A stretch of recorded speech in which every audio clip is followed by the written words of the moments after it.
you. Good afternoon, everybody. So we are close to the end of the conference, so I hope that I will bring your attention during the next 50 minutes. What I will talk today is about the value of the information that you can extract for your different security device that everybody of you operates on your networks. I will try to prove you that it's very important to reuse this information and to try to inject it in other device to be more reactive when you have a security incident, for example. So first, classic introduction. So who am I? My name is Xavier Mertens. I'm active on Twitter using the Belgium blowfish. So I always use the same avatar, so it's very easy to find me back on the internet. I'm doing just like most people here, a lot of consultancy during my day job, and I'm security blogger during the night. And just also for information, I'm a co-organizer of the BruCon Security Conference in Belgium. I'm presenting today a personal research, so it means that my employee has nothing to do with the presentation, so that's the classical slide. I feel free to read it, but it's quite common. We will first talk about some facts. So, what is the current situation on your networks today? And then I will present you a toolbox, and I will finish with different example. Just one remark. My tool is almost something. It's a technical talk. I will present technical example, but I will not provide you a toolbox ready to be used. Why? Because everybody uses different kind of firewalls, different kind of devices. So for me, it's almost impossible to develop something ready for everybody in this room. So it will remain very theoretical, but my goal is ready when you will go outside this room at the end of the presentation. You will have maybe some nice ideas and you will learn how to implement basic but very funny stuff and interesting. Defense vs attack. So I consider myself as an offensive, a defensive guy. Offensive security is very important. Yes, we break things, we can root a server, we can break into an appliance, and it's always funny to see how it works and to get the control of a device. But defensive security is also very funny for me because it's also very important to be proud, to not be out. Yes, somebody tries to attack me, I was able to detect the guy, to take the right countermeasure in time. So I was not bound. It's okay. That's the best way of working for me. That's my day-to-day job. And finally, you have also to know your enemy. So it means that by learning the techniques that all the bad guys use, you will be able to better defend yourself. So I'm really working on the defensive side. I'm working living in Belgium, working in Belgium, and in fact, Belgium is often well known for a lot of different nice stuff. Belgian waffles, of course, Belgian beers, Belgian mussels, very nice security conference like here in Switzerland. But also, Belgium has a very complicated political situation. Everybody I work to a conference, a lot of people ask me, oh, by the way, does Belgium has a government? No. Yes, we have for almost 1 hour, one year, no, sorry, 1 year. That's, you understand why. So 1 year, and the situation is almost back to a normal situation, but we still have different, like in Switzerland, different language in Belgium. You have French-speaking guy, Dutch-speaking guy, and also some kind of German-speaking guy in green. But it means what's funny also over Belgium, that the Belgian motto is in French, l'union fait la force. Yes, that's strange, which we can translate in English by unity makes strength. And for me, that this motto was a very good opportunity to develop this talk, those slides, because we can apply the same motto to information security. So when I found this small picture, immediately I said this is the perfect representation, the perfect resume of my talk, because we have plenty of small fishes, we can attack the big black shark. So really, we can take all the devices that you use every day, we can put them together and try to fix the situation, to fix the security issue. So what are the situation in most of your network today? you have something like this, I'm pretty sure. So you have plenty of different devices, which can be open source, which can be commercial solution. You have malware analysis system, proxies, IDS, firewalls, and all these devices work quite perfectly today. So I will not talk about vendors, but almost we can be sure that if you buy a firewall, it will work, it will do the job quite perfectly. And all those devices, they take actions on the network. So the firewall, it sees a packet coming from an IP address, it will drop the packet. An IDS will maybe send a TCP reset client, reset server. The proxy will deny access to a specific URL for a browser. And the malware analysis will also take nice action if it detects some suspicious connectivity with the control centers and so on. But what's very annoying for me, you have the different red lines. So it means that all those components are working in some kind of silos. So what does it mean? You have maybe in your organization multiple teams. You have a team which manage the firewalls, other guys manage the IDS. You have also different tools. You have a console for your IDS, a console for your proxy. You need to maybe have different procedures. So it's very, very difficult to manage and increase the load of everybody. That was the situation a few years ago. Today, we can say that we have a brand new toy for a few years, which is called SIEM, Security Information and Event Management. That's really a big toy, which is able to collect all the logs because all the different components generate logs. So when a firewall drops a connection, it will write an event, an IDS will do the same, a proxy. But once again, we have the same problem. Logs have different formats. They are stored in different databases, in flat files. They are sent using different kind of protocols, SNMP, syslog, I don't know. So the next step was to generate a big database with all your logs, which are collected, normalized, so that's the goal of a SIEM.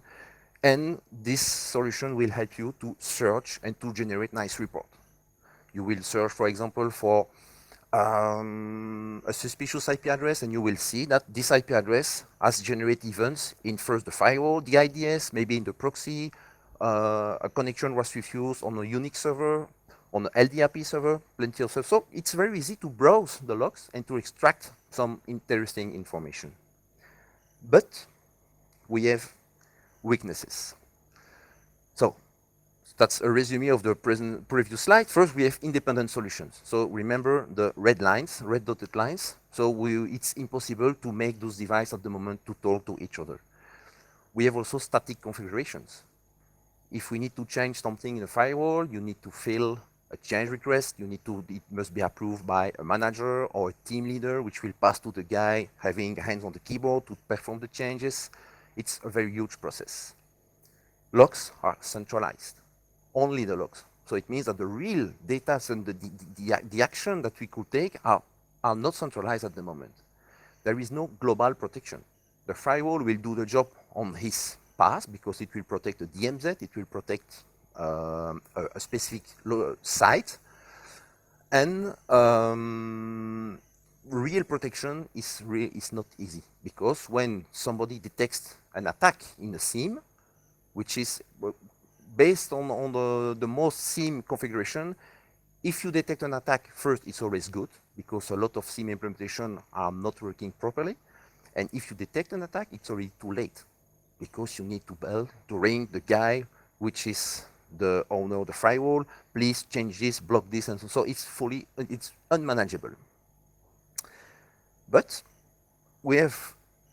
I have good news for you. We have a lot of data which are very valuable in your devices. Some kind of data are IP addresses, usernames, URLs, domain names. You can also have some digests, MD5, SHA-1, so plenty of information. And this information is already stored somewhere in all those devices. So the goal will be to process them with in a more efficient way.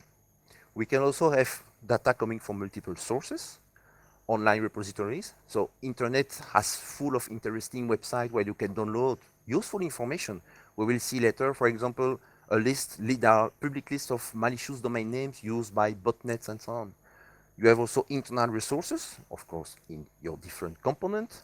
and also automatic process, because you can already generate events based on correlation in your SIEM, so you know that this IP address is malicious because we saw the IP address in this event, this event, and this event. So that's the good news. We already have the raw material to implement this. The first goal, of course, is we need to use the data. And of course, to use this data, we will go back to the roots of IT. Everybody knows in IT that we have process. So we have input data, a process read them, process them, and generate output data. It's exactly the same in this way. But the most important, you need to have good input data, otherwise you will never have good results on the other side. So it's very, very important to be able to collect properly the information on the left to generate right output. What I will explain today, there is nothing brand new. So since years, everybody was trying to exchange data between applications. I was a big fan of the Commodore Amiga computer, and when I used the Amiga, there was already a language called RX, so implemented in '87, so it's quite a few years ago.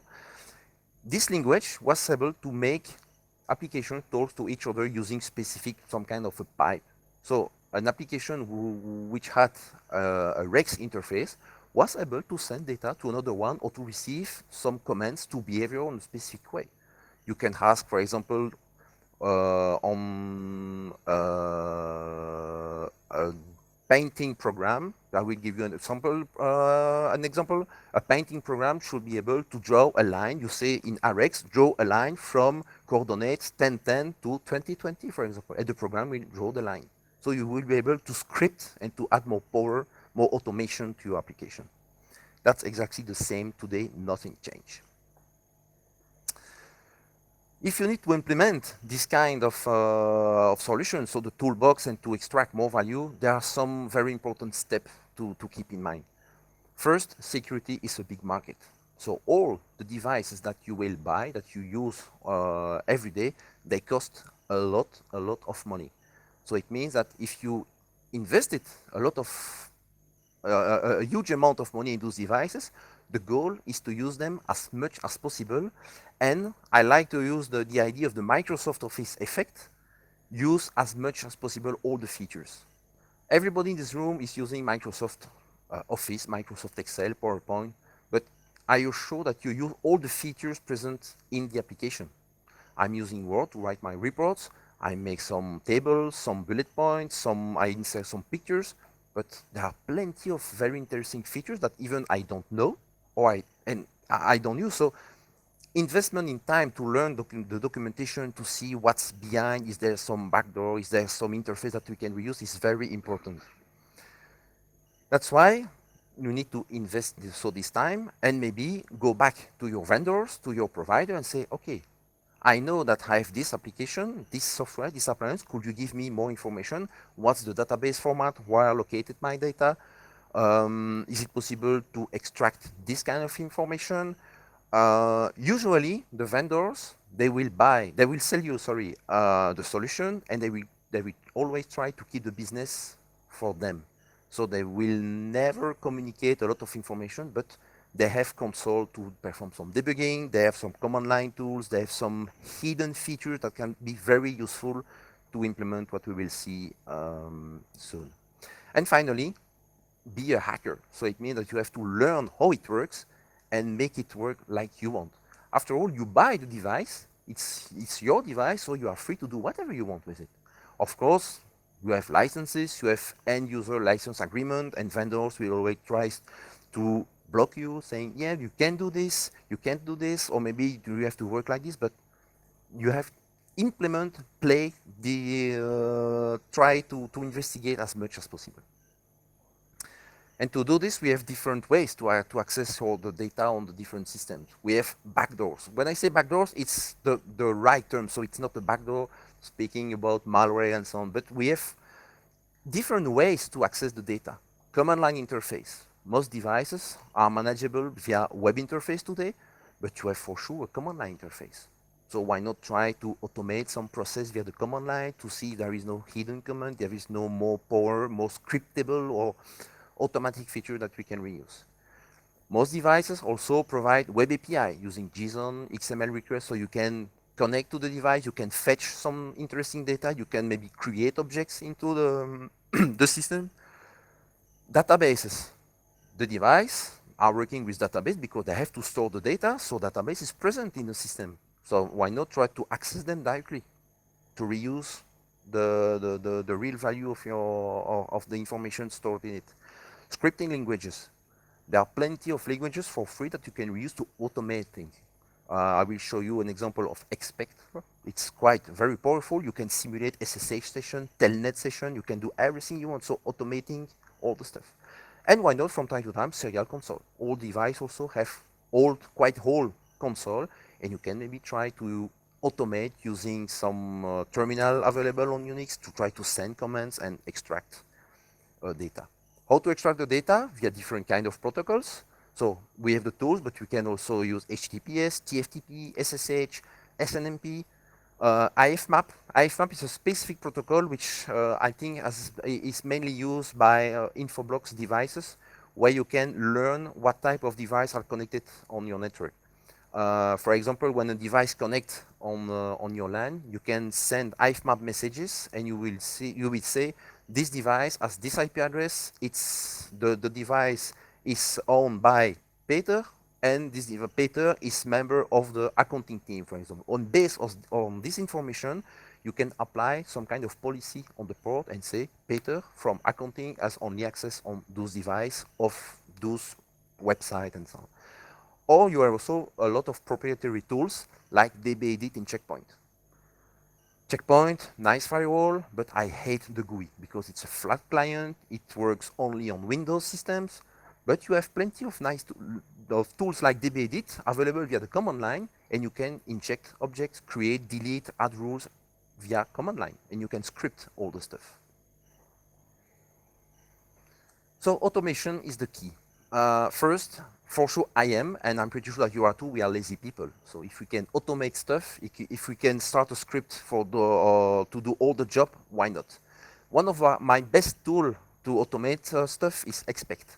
This expect is a standalone tool, command line tool, but we have plenty of modules for Perl, Python, and all the common languages. And you simulate a session. So basically, it's all like the quite old script for BBS. You send a string, you expect an answer, and based on the answer, you can take decisions and automate all the stuff. So this is a simple example. So I'm creating a new session. I start a SSH session using my user on this host. I'm expecting something. If I don't have a timeout, but I'm receiving password, I will just send my password, and so on and so on and so on. So I will just simulate a user behavior, and you can write very, very big script. You can, for example, I script to take backups of Cisco switches. You have backup to very old devices. It works over telnet. You can also simulate HTTP session. So it's quite powerful. So based on all those information, I can propose you a new architecture for your security devices. So we keep the same behavior. So all the device or application generate new actions, and based on those actions, they generate logs. Nothing brand new, and we still have the SIEM which handle all the logs. But based on the SIEM, so the SIEM may, via correlation rules, may detect suspicious activity and send information into a toolbox, and this toolbox will inject data into the different components. Or for more performances, we can bypass the SIEM, and a specific action will be automatically to use a toolbox and inject data into other devices. That's the architecture that I would like to see more and more to really increase the reactivity. The goal is really to say, okay, I have an event, maybe I will generate an alert. The alert will be seen and will be handled by a security analyst, but at the same time, I will take an action and block already the IP address. The toolbox that we can use. So once again, I will just give you some examples and some ways to make more proactivity between the devices. But once again, I don't have some codes to share. I don't have a tools ready to download today, tonight. And it's just some big ideas. First one, using HTTPS, we can access, this example comes from a Palo Alto firewall, if I'm right. So you can interact with the firewall using HTTPS. The first step will be to generate an API key. So you send an HTTP request. It can be very useful via wget. You receive your key, and then you have a very, very big API available when you can create or change the configuration as you want. This is a nice example. This is a very short example when you can create simply a new host in the database. So you send your query, it's a config, you have your key, action set, you define, in fact, the whole configuration is based on the XML file, so you define the path in the XML, you create your name, on which firewall you will act, in which VSIS, and you create a new host, that's the name. The IP address will be 192.168.0.1. You can put a description, you send this HTTP request, and you have a new object created in the database. The next step can be creating a rules, creating a commit, and you are done. You can create this object, the new host will be the attacker. You will send, the next rule will be drop any traffic from or this IP address, you commit, and in a few seconds, your firewall will be able to block all the traffic instantly. Another example is Snort. So Snort is a well-known IDS, but there are a lot of other security tools which accept Snort rules. So why not generate on the fly specific rules and to send them via another protocol, via SSH, copy the file, FTP, also an HTTP put, but you simply create the rule. This example is based on Perl code because you have plenty of modules, so you can use the Snort rule module. You create a new one, it's an alert, TCP for any protocol from this IP address, and you can also put nice information, and most important is the Snort rule ID. And based on this, you put this new rule in all your different security devices, and they will be able to detect suspicious activity coming from 10.10.0.0.1. An example of device accepting Snort rules is a FireEye malware analysis system. So you just inject your own rules and you can instantly block or detect more malicious activity. IFMAP. So this is the protocol I described a few minutes ago. It's an open standard, mainly used on the infoblox systems, and using IFMAP you can publish nice information, or you can search for information in some kind of also database. You can search for IP addresses, login, location, a domain. So location can be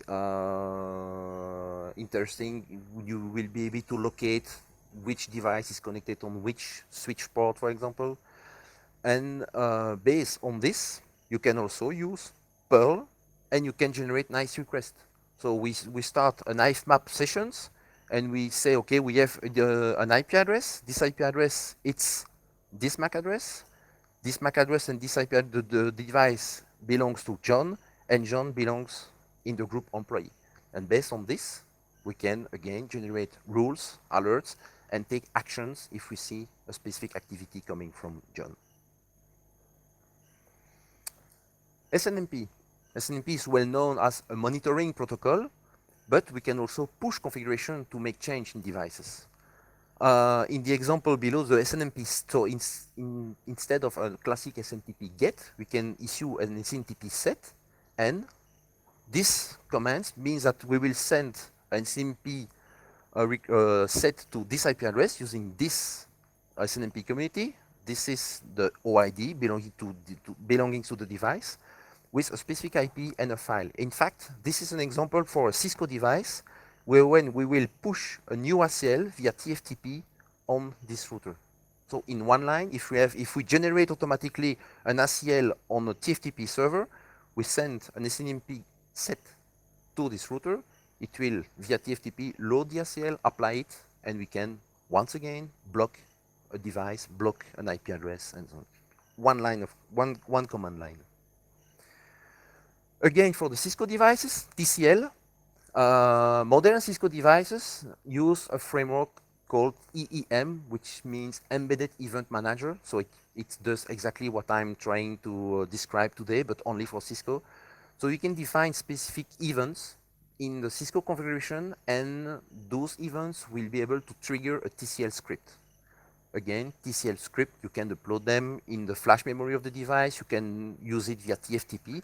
And this example say that if in my syslog pattern I detect an up-down, so a flapping interface for fast Ethernet 0/1, for example, change state 2, so it's a classic radar expression, my event will be CLI command execute this script. This is a TCL script.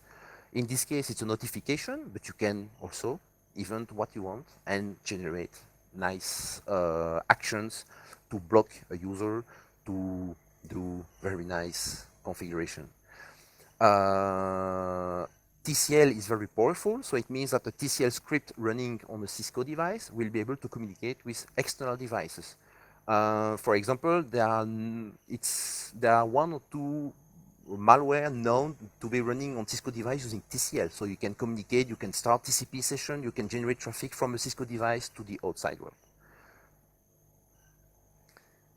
Those examples, you need at a specific moment, you need a tool to correlate all the stuff and to be able to take actions. In this case, I'm using OSSEC. I'm really a fan of this tool, which is a log management solution, so open source, but it has two important features. First, it's called the active response script and the alert engine. The active response script is very easy to understand. In case of specific alert, you can trigger a script. It's a script, so you start everything you want, and you can again take actions. A basic script delivered with the standard configuration of OSSEC is, for example, to block an IP address or username if you detect a brute force on a server. If I see an access denied on SSH access denied on server A, then server B, then server C in 30 seconds or 1 minute, you block the IP address. So OSSEC is very configurable, and based on this, we can receive all the events generated by the devices and trigger all the script to, in fact, perform action reaction. That's the goal of the system. Every time you see something suspicious, reaction will be do something, block, drop, send an alert, and so on. And this is an example of OSSEC rules. This is the rule number 100101, level 5. If I see 5 times in 60 seconds an access denied, so this is the type of invalid group, what I do, add block user for location local. This is my rule, active response. So if I see 5 times the same access denied or access denied on multiple servers, I can extract from the alert the username and I can block the user. Real principle of action reaction, like well known in this game. Some examples now. So real example. A second disclaimer. I already give some names about vendors. I spoke about Infoblox, Palo Alto, Checkpoint. I have to give names because most of them are already used in your infrastructure, but I hate working with vendors. So I have no affinity with them, and the name are just given for as example. First, you can use online resources. A well-known list of suspicious domain names is malwaredomains.com, where you can, via a cron tab, you can download at regular interval, you can download the big files. This is a plain text file of malicious domains. It's updated, I think, daily of every 2 or 3 days. And you can also implement Google Safe Browsing. Again, with a few lines of Perl, you can see if this domain, http://evil.com, if it's malicious or not according to Google. It works quite well. And so if from your proxy you extract useful URLs, you can pass them to safe browsing via to the Google Safe Browsing API, or you can match your domains with TXT file. So you can store in the database the domains, and you can process in real time the different domains. So it adds a new layer. So you exchange really configuration between the solution. The example that works pretty well, because we inside my company, so I also made the same kind of presentation for customer, and we made a live demo.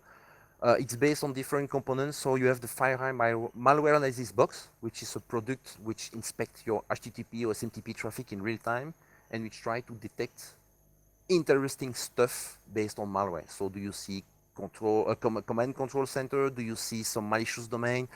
And this tool is able to generate alerts when it detects something suspicious. We have plenty of different firewall models, checkpoint, Palo Alto, IP tables, insert whatever you want here, and OSSEC. And the integration of all the product, we have the FireEye system analyzing live all the traffic. It detects a malware. It generates an event to OSSEC, sending the information. OSSEC extracts the IP address of the command center, and we inject in live in the checkpoint, the Palo Alto, and IP tables the IP address. The goal of this, of course, FireEye is a very expensive device. So maybe you have a lot of money in your organizations, but often you have only one appliance that you deploy where you have the most part of your traffic. So the core offices or the main internet access point. Using this solution, you will be able to push the bad IP addresses to all your remote sites. So if you have offices in Brussels, Paris, Zurich, New York, London, you can scan the traffic at one point, and you can inject and say, oh, by the way, this IP address was really malicious, so we block it immediately in a few seconds in all the firewall in the organization. Dynamic user blacklist, it's the same, but for users. So we have a syslog concentrator, we use OSSEC, we can also use SSL VPN to detect bad user behavior, and we assume that the user are stored in a LDAP directory or / an active directory, and the goal is almost the same. We receive information via the SSH daemon from multiple servers. We say, oh, access denied for user John, user Andre, and so on. It's processed by OSSEC, and OSSEC, based on script, can also block and change the user in the active directory. So it means that the user is kicked off immediately. Bad for the user, but you have time to investigate, and you know that at least the user is temporarily blocked and will not be able to do more even malicious activities. Another example, SMTP malware analysis. It's another project I'm working on based on Postfix, the well-known MTA, Cuckoo, which is an open source malware analysis system, and Cuckoo MX, which is my per script. In fact, how it works, all the SMTP feeds received by Postfix trigger a script which via Cuckoo MX, so send all the data to Cuckoo MX. Cuckoo MX extract all the MIME times, so all the interesting PDF files, URLs, exe files, zip files, send them to Cuckoo for real-time analysis. So using this system, for all emails coming on my domains, automatically, if there are specific types of files, I will scan them, and once again, I will be able to take actions if something suspicious is detected. MySQL self-defense. I had to do slides yesterday evening because that's something brand new, and it was also mentioned by Alexander during his presentation. The way is, in this case, to make a MySQL server to talk to a firewall or something else to block offensive users. By default, MySQL has no way to lock the warning or the errors based on malicious SQL statements. So if you make a typo in your URL query, normally it will be sent back to the client, and the application must take the action and must notify the user, must do something about the error, but MySQL will not log it.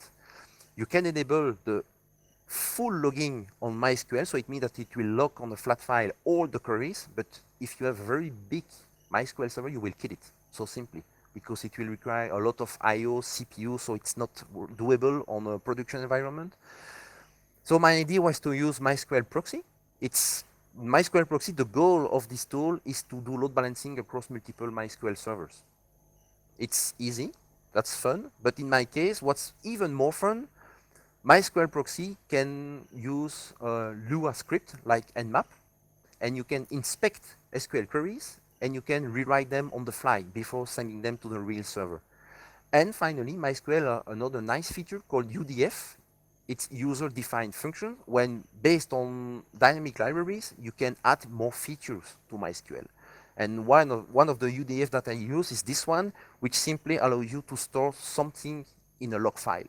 So you do select error log, blah, blah, blah. The blah, blah, blah string will be locked on the error log of the MySQL.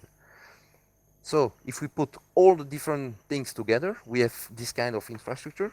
We have a client sending information to the MySQL proxy.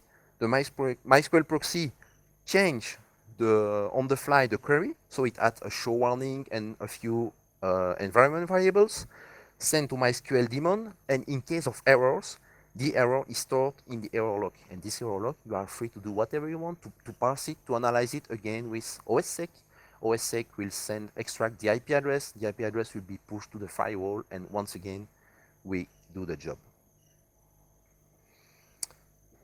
Very important slide about the controls. When you implement this kind of solution, so you try to automate as much as possible your infrastructure, first think about security, because we are trying to improve the security by doing this, but we can also introduce more security issue. That's why strong controls must be implemented. Why? Because if we allow automatic system to change dynamically the configuration, we can be in trouble from time to time. That's why first you need to implement a very good authentication and authorization. The example that I gave about the web API for Palo Alto, of course, you need to put access list in the firewall to allow only the server running the script to allow the firewall to define a strong login password and all this kind of stuff. Of course, you need to log all the changes. So based on the events, you change your configuration, but your change must generate new events which will be used to generate a report every day. So for example, every day when you come at 8 in the morning at the office, you will receive a report which say, this has been changed tonight because we detected this suspicious IP address, we blocked this user, blah, blah. So you need to keep the control. Very important slide, because I told to managers previously this week, I presented the same slide, but more oriented to risk compliance and so on. This kind of tools can break the compliance. For example, PCI DSS, you need to have a strong control of who did what, when, and why.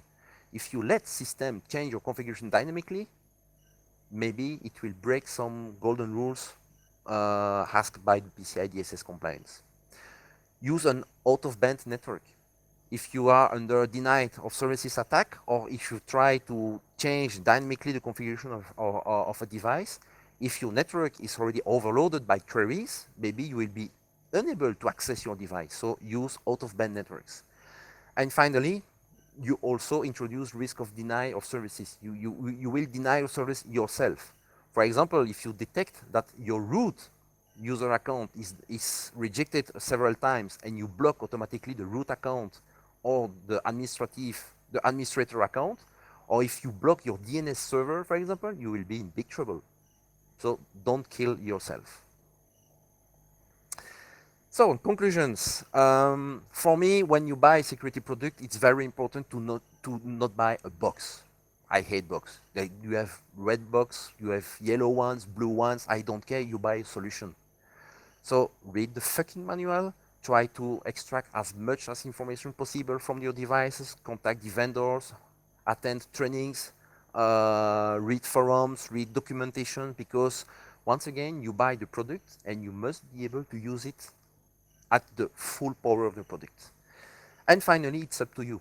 So I just gave some ideas, I just gave some pistes, but I will never write a toolkit ready out of the box for everybody.